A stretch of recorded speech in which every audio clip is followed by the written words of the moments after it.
O governo está querendo dizer que a Bolsa bombando, para usar uma expressão, e bateu recordes, a gente vai mostrar um gráfico daqui a pouquinho, seria razão da pujança da economia brasileira. A mesma coisa com a desvalorização do dólar, que aí sim tem um efeito colateral que está sendo benéfico ao governo, está reduzindo a inflação.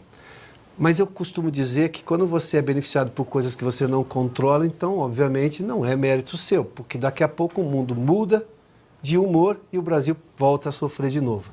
Será a galinha, não é um voo de galinha de nós mesmos, na verdade é uma galinha alvejada por um fenômeno externo. Por que o governo está insistindo nessa tese? Eu fiz menção a esse provérbio, alguns dizem que é grego, alguns dizem que é da Primeira Guerra Mundial. A questão de que na guerra a primeira vítima é a verdade, a origem é incerta, mas é verdade. É exatamente isso que acontece. A propaganda tenta desviar dos fatos para construir uma narrativa. O próprio Lula já disse que é preciso construir uma narrativa para dizer as coisas. Qual é a sua visão da economia real hoje, levando-se em conta esses fenômenos da Bolsa e do dólar?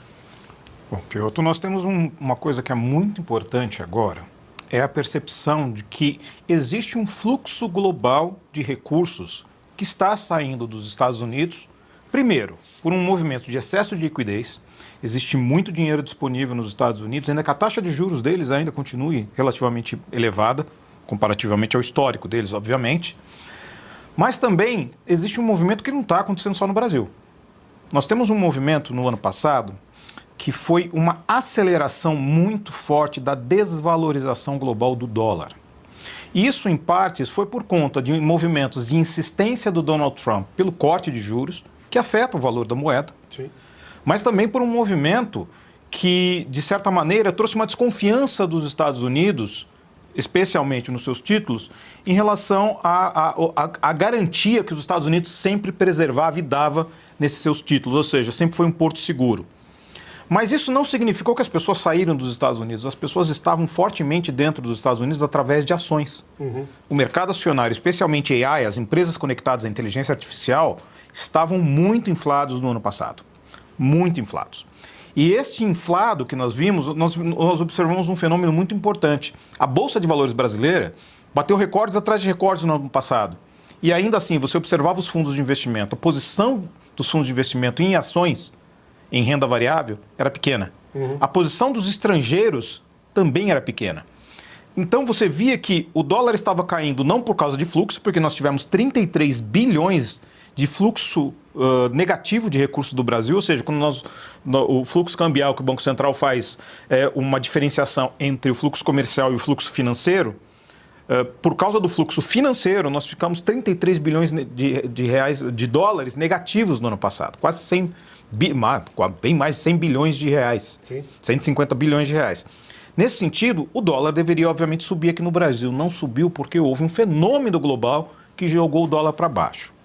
Não obstante, esse fenômeno global que jogou o dólar para baixo e ajudou a inflação brasileira, só ajudou a inflação brasileira a terminar o ano passado praticamente no topo da meta, 0,25%, um pouco abaixo do que é considerado o topo da meta.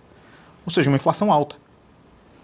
Então, não é um fenômeno local. Ninguém está de amores com o Brasil, nem desde o começo do ano. Nós não somos a melhor bolsa que está desempenhando desde o começo do ano.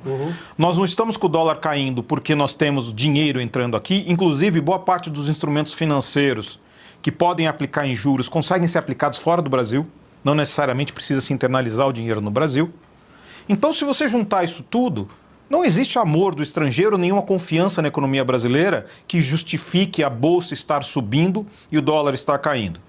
Ano passado foi um carry trade, que nós chamamos, que é uma operação onde você pega dinheiro a juros baratos em uma praça e aplica a juros caros na outra.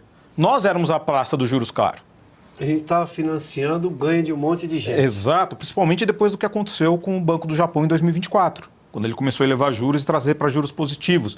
Ele deixou de ser um porto seguro, onde se tinha um custo muito baixo, então começou-se a buscar novos custos em nível global. Que você está dizendo que esse dinheiro que veio, digamos, pegar o juro alto brasileiro, captado num lugar de juro baixo, para ganhar com o juro alto brasileiro, que em tese trouxe até, digamos, uma melhora no preço do dólar e também no câmbio e também na inflação brasileira, está custando muito caro no serviço da dívida lá. nos juros que a gente vai pagar para todos esses. Ou seja, sim, o custo de serviço da dívida, nós chegamos...